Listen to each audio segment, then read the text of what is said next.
नमस्कार। विवाद विनोद में मैं एस एन विनोद आज फिर आपके सामने हाजिर हूँ। आज की उस खबर पर अपने विचार शेयर करने के लिए जिस पर लोग चर्चा कर रहे हैं, विचार विमर्श कर रहे हैं और यह सोचने को मजबूर हो रहे हैं कि क्या शीर्ष नेताओं को अपनी वाणी पर नियंत्रण नहीं रखना चाहिए। जी हाँ, हम पहले भी चर्चा कर चुके हैं। जब आप पक्ष विपक्ष एक दूसरे पर आरोप प्रत्यारोप करते हैं, प्रहार करते हैं, आक्रमण करते हैं, तो वह अपनी एक सीमा तक सही है। लेकिन जब आप वाणी पर नियंत्रण खो देते हैं, संयत खो देते हैं और आप क्षमा करेंगे इस शब्द के लिए एक बिल्कुल सड़क छाप छुटभइये नेता की तरह शब्दों का इस्तेमाल करने लगते हैं, बातें करने लगते हैं, तब देश ऐसी चर्चा के लिए मजबूर होता है। राहुल गांधी पदयात्रा पर हैं, सभी जानते हैं, और उनकी पदयात्रा को लेकर सत्तारूढ़ खेमे में जो बेचैनी पैदा हुई है उस पर हम पहले चर्चा कर चुके हैं। शायद वो उनके पास जो जानकारी है वो सत्ता में है, सारी एजेंसियां उनके पास है, उनके पास जो जानकारी उसके आधार पर उनमें बेचैनी हो रही है राहुल गांधी की पदयात्रा को लेकर। अनेक नेता टिप्पणी कर चुके हैं, उस पर मजाक भी उड़ाया गया, कई बार मजाक उड़ाया गया और अब एक बार फिर स्वयं हमारे प्रधानमंत्री नरेंद्र मोदी ने टिप्पणी कर दी कि जो लोग सत्ता से बेदखल कर दिया गया है, जनता ने जिसे सत्ता से बेदखल कर दिया है, वे पदयात्रा कर रहे हैं, पुनः सत्ता में आने के लिए पदयात्रा कर रहे हैं। ध्यान रखें, मैंने कहा कि ये शब्द देश के, भारत के प्रधानमंत्री के हैं। यह नहीं होना चाहिए। भारत के प्रधानमंत्री की गरिमा है, एक उनका सम्मान है, देश की युवा पीढ़ी उनका अनुसरण करती है, उन्हें आदर्श मानती है, उनके एक एक शब्द, उनके व्यवहार, उनके पहनावा, हर चीज को अनुकरणीय माना जाता है। ऐसे में जब प्रधानमंत्री की ओर से ऐसे हल्के फुल्के शब्द निकलते हैं तो बड़ा दुख होता है, पीड़ा पहुंचती है। राहुल गांधी विपक्ष के नेता हैं, सभी जानते हैं, इसमें कहीं कोई विवाद नहीं है कि कांग्रेस आज मरणासन स्थिति में है और एक नेता के रूप में उनकी जिम्मेदारी होती है उसे पुनर्जीवित करने के लिए, उसके लिए उसमें एक नई ऊर्जा का संचार करने के लिए, उसके लिए कई तरह के उपाय किए जाते हैं, हथकंडे अपनाए जाते हैं। राहुल गांधी की यह पदयात्रा उसी का एक अंग है। राजनीतिक विश्लेषकों ने इसे स्वीकार किया है और जिस प्रकार राहुल गांधी की पदयात्रा को जन समर्थन मिल रहा है, संभवतः उसी से सत्ता पक्ष बेचैन उठा है। यहां तक कि प्रधानमंत्री मोदी भी उसका संज्ञान लेने से स्वयं को नहीं बचा पाए। यह ठीक है, यहां तक तो ठीक है, लेकिन मैंने कहा जब शब्दों की बात आती है तो उसमें संयम बरतना चाहिए, विशेषकर सत्ता शीर्ष पर बैठे व्यक्ति को। प्रधानमंत्री नरेंद्र मोदी जब इस तरह की टिप्पणी करते हैं कि जिन लोगों को सत्ता से बेदखल कर दिया गया वे लोग यात्रा कर रहे हैं सत्ता में वापसी के लिए, तब उन्हें यह दिलाना पड़ेगा कि जब भारतीय जनता पार्टी विपक्ष में थी, लाल कृष्ण आडवाणी उसके नेता थे, लाल कृष्ण आडवाणी ने पूरे राष्ट्रीय स्तर पर रथ यात्रा निकाली थी, ध्यान रखें, और उसे जबरदस्त प्रतिसाद मिला था और शायद वही कारण था कि वही रथ यात्रा थी जिसने भारतीय जनता पार्टी के नेताओं, कार्यकर्ताओं में एक नई ऊर्जा का संचार किया था, एक नई जोश के साथ वो चुनावी रणभूमि में उतरे थे और कांग्रेस को चुनौती दी थी। तब कांग्रेस सत्तारूढ़ थे, ध्यान रखें। कांग्रेस सत्ता से बेदखल हो गई, भारतीय जनता पार्टी सत्ता में आई। प्रधानमंत्री नरेंद्र मोदी इतिहास को क्यों भूल जाते हैं? तो हाल के इतिहास है, बच्चे बच्चे को जो संज्ञान में ये बात है, ऐसा नहीं करना चाहिए था। जब इस तरह की बातें करते हैं तो अनायास राजनीतिक विश्लेषक इस टिप्पणी के लिए मजबूर हो जाते हैं कि यह उनकी हताशा है। क्या सचमुच क्या राहुल गांधी की यात्रा से उसे मिल रहे प्रतिसाद से और तो और स्वयं प्रधानमंत्री नरेंद्र मोदी हताश हो चुके हैं, विचलित हो चुके हैं? ऐसा नहीं होना चाहिए। यह लोकतंत्र है जहां पक्ष विपक्ष अपनी जड़ें मजबूत करने के लिए और चुनाव की राजनीति में सफलता प्राप्त करने के लिए जनसंपर्क अभियान बड़े पैमाने पर चलाती है, क्योंकि अंततः यह जनता है जो निर्णायक साबित होती है। उसका निर्णय सर्वोपरि होता है, निर्णायक होता है। ऐसे में राहुल गांधी ने जब यह रास्ता अपनाया तो इस पर ठीक है, आप राजनीतिक तंज जिसके पहले आप एक दो बार कर चुके हैं प्रधानमंत्री स्वयं, आप तंज कसिए, वहां तक ठीक है। लेकिन अब यह कहना कि जिन्हें सत्ता से बेदखल कर दिया गया, तो सत्ता से कौन नहीं बेदखल हुआ है? हर दल यहां पर कभी सत्ता में रहे, कभी सत्ता से बाहर रहे, उसकी चर्चा बेमानी होगी, निम्न स्तरीय हो जाएगी। इसलिए हम उस पर नहीं जाकर के याद दिलाना चाहेंगे कि वाणी पर नियंत्रण रखें स्वयं प्रधानमंत्री मोदी। मैं यहां बताना चाहूंगा, जब जब इस तरह की हल्की बातें हुई है तब तक राष्ट्रीय स्तर पर राजनीतिक उछाल आया है, पूरा राजनीतिक परिदृश्य देश का बदल गया है। तब देवे गौड़ा देश के प्रधानमंत्री थे जनता पार्टी के, लालू प्रसाद यादव पार्टी के राष्ट्रीय अध्यक्ष थे। मुझे याद है एक बार, हालांकि बातचीत निजी बातचीत थी, लेकिन वो बात बाहर चली गई। अपने एक निजी बातचीत के दौरान जो दो चार व्यक्ति बैठे, वहां पर लालू यादव ने देवे गौड़ा के शरीर के रंग को लेकर एक हल्की, अत्यंत ही हल्की टिप्पणी कर दी थी। हालांकि मैं बता दूं, ये निजी बातचीत में बिल्कुल निजी स्तर बातचीत टिप्पणी की थी, लेकिन वो पार्टी के राष्ट्रीय अध्यक्ष थे लालू यादव और देवेगौड़ा प्रधानमंत्री थे। बात कहां छिपती? बात उस कोठरी से बाहर निकल करके स्वयं प्रधानमंत्री देवेगौड़ा तक पहुंच गए, उनके समर्थन तक पहुंच गए, पार्टी के अन्य नेताओं तक पहुंच गए। नतीजा, पार्टी टूट गई। इतिहास गवाह है कि कुछ ऐसा हुआ, उसके बाद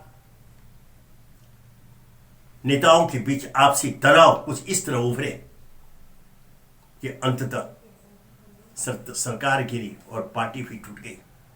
ऐसे अनेक उदाहरण देश की राजनीति में मौजूद है, जब इस तरह के अनियंत्रित भाषा, अनियंत्रित शब्दों के प्रयोग से राजनीतिक उछाल आया है। आज प्रधानमंत्री मोदी जब इस तरह की बातें कर रहे हैं तो स्वाभाविक है इसका संज्ञान लिया जाएगा, इस पर प्रतिक्रिया आएंगी।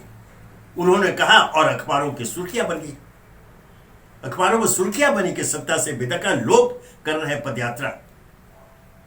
अब इस पर चर्चा तो होगी, और यह सच पूछिए तो राहुल गांधी के लिए वरदान साबित होगा।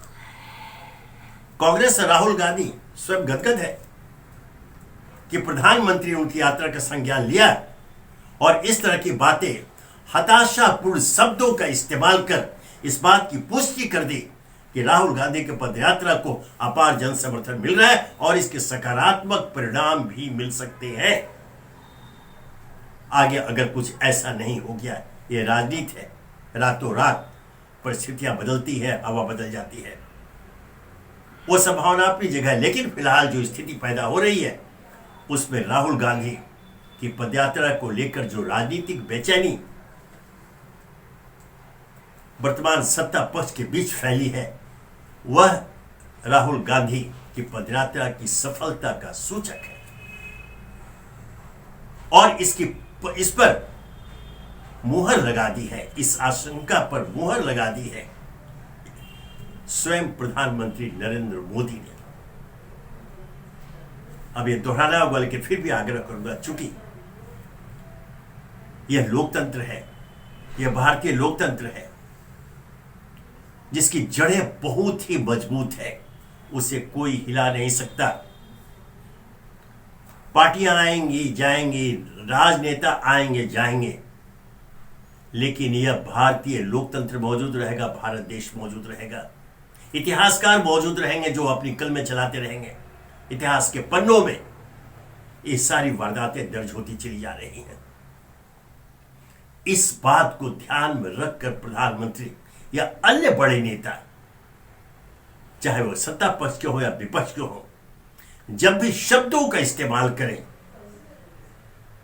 उससे अच्छी तरह जांच परख लिया करें, क्योंकि वर्तमान पीढ़ी ही नहीं, आने वाली पीढ़ी भी इस पर चिंतन मनन करेगी और आकलन कर आपके व्यक्तित्व को परिभाषित करेगी अपने ढंग से।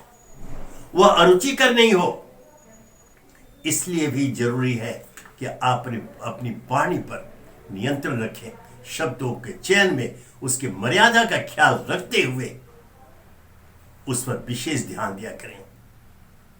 प्रधानमंत्री मोदी जिस प्रकार, यह सही है, इस पर कोई दो मत नहीं है, आज विश्व के सर्वाधिक लोकप्रिय नेता की श्रेणी में आ गए हैं। पूरा संसार उनकी ओर देख रहा है और जिस प्रकार पिछले 8 वर्षों से अधिक हो गए वो देश के प्रधानमंत्री के रूप में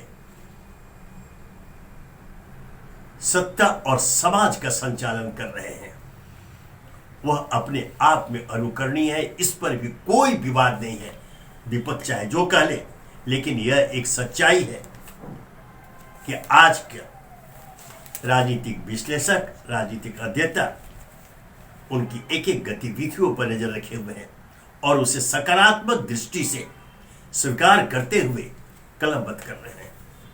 यह एक हकीकत है। ऐसे में प्रधानमंत्री नरेंद्र मोदी को और भी सावधानी बरतनी चाहिए।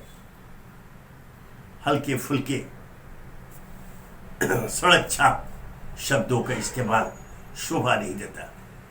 ये कौन से शब्द हैं? सत्ता से बेदखल लोग, आप भी सत्ता से बेदखल हो चुके हैं। आपसे मेरा अर्थात भारतीय जनता पार्टी से है। यह शोभा नहीं देता। और चूंकि मैंने कहा कि सत्ता शीर्ष पर बैठे लोगों का अनुकरण देश की वर्तमान पीढ़ी और आने वाली पीढ़ी भी करती है, उन्हें बहुत ही सावधानी, सतर्कता पूर्वक किसी शब्द का इस्तेमाल करना चाहिए। प्रधानमंत्री नरेंद्र मोदी इस मुकाम पर चूक गए हैं और चूकते रहे हैं, क्षमा करें, वो चूकते रहे हैं बार बार। अब तो ऐसा लगने लगा कि कहीं सचमुच वो हताश तो नहीं हो रहे, उनके पास कोई ऐसी खुफिया जानकारी तो नहीं है जिसने उन्हें विचलित कर रखा है और ऐसे शब्दों का इस्तेमाल करते हैं। अगर ऐसा है तब तो उन्हें और भी सावधानी बरतनी चाहिए और अपने संगठन पर, अपनी सरकार पर, उसकी मजबूती पर ध्यान देते हुए जनता के बीच जाना चाहिए। जनता के बीच आप लोकप्रिय हैं, उस लोकप्रियता में और वृद्धि हो, अस्थायित्व तो मिले ही, इस बात का ध्यान रखना चाहिए, न कि ऐसे शब्दों का इस्तेमाल कर स्वयं को जनता की नजरों में गिरा दे। अगर ऐसा होगा तो फिर आने वाले दिनों में, मैंने जैसे कहा कि अंतिम निर्णय जनता का होता है, कहीं ऐसा न हो कि जनता कुछ और फैसला कर ले। हालांकि वैसी स्थिति अभी बनी नहीं है। यह एक सावधान करने वाली बात है कि ऐसी स्थिति का निर्माण नहीं हो, इस बात की ओर सत्ता शीर्ष ध्यान दे, मुख्यतः प्रधानमंत्री मोदी इस पर ध्यान दे। चूंकि यह एक सच है, चाहे इसे कड़वा सच क्यों न कहें, कि आज सत्ता पक्ष का मतलब नरेंद्र दामोदर दास मोदी ही हैं। सिर्फ एक नाम मोदी है जिस पर भारतीय जनता पार्टी जनता के बीच में जा रही है और जाने को मजबूर है, और जिस नाम पर देश विदेश में भारत की ओर सभी की नजरें लगी हुई हैं। इसकी एक एक क्रियाकलापों पर पूरे विश्व की नजर है। यह दोहराना है वो कहना कि हम विकास के नए नए आयाम पर प्रतिदिन आगे बढ़ते जा रहे हैं। ऐसे में हमारे न केवल दुश्मन देश बल्कि विश्व के अन्य बड़ी शक्तियां भी विचलित हो रही हैं भारत की मजबूती देखकर, भारत के बढ़ते कदमों को देखकर। ऐसे में यह जिम्मेदारी प्रधानमंत्री मोदी के, मैंने कहा एक मेवा मोदी, अन्य तो सभी है, लोकतंत्र है, सभी के कंधों पर जिम्मेदारी है। लेकिन स्थितियां ऐसी बनी है कि सारे की सारी जिम्मेदारी एक कंधे पर आती है, वह नरेंद्र मोदी का। उन्हें इस बात का ध्यान में रखते हुए, इस जिम्मेदारी को ध्यान में रखते हुए और इस अहम भूमिका को ध्यान में रखते हुए जब भी बोलें शब्दों को तौल कर बोलें। एक एक शब्द उनके लिए महत्व रखता है। न बोलें कि शब्द क्या, एक एक अक्षर पर देश की युवा पीढ़ी की नजरें लगी हुई है। उनकी नजरों में जो आपका सम्मान है, आपकी इज्जत है, जो एक गौरवशाली प्रतिमा का निर्माण उनके सामने हुआ है। दुखद की ऐसा सिर्फ सत्ता पक्ष की ओर से नहीं हो रहा है, विपक्ष की ओर से हो रहा है। कांग्रेस के एक बड़े नेता ने मोदी को उनकी औकात की बात बता दी। यह निंदनीय है, घोर निंदनीय है, ऐसा नहीं होना चाहिए था। जब ऐसा हुआ, स्वाभाविक रूप से प्रधानमंत्री मोदी ने उसका संज्ञान लेते हुए उस पर तंज भी कसा। लेकिन उसके जवाब में जब राहुल गांधी ने स्वयं बरतते हुए टिका कि मेरी क्या औकात है, मैं तो जनता का सेवक हूं, यहां तक ठीक है। लेकिन जिस रूप में अन्य बातें हो रही हैं, प्रतिक्रिया स्वरूप जो स्वयं प्रधानमंत्री को संज्ञान लेते हुए सामने आकर कुछ हल्के फुल्के शब्दों का इस्तेमाल करना पड़ रहा है, वैसा नहीं हो, इसका हर पक्ष ध्यान रखें, उसमें कहीं भी कमी न हो। इसकी जिम्मेदारी स्वयं प्रधानमंत्री नरेंद्र मोदी पर ही है, प्रधानमंत्री नरेंद्र मोदी पर ही है। धन्यवाद।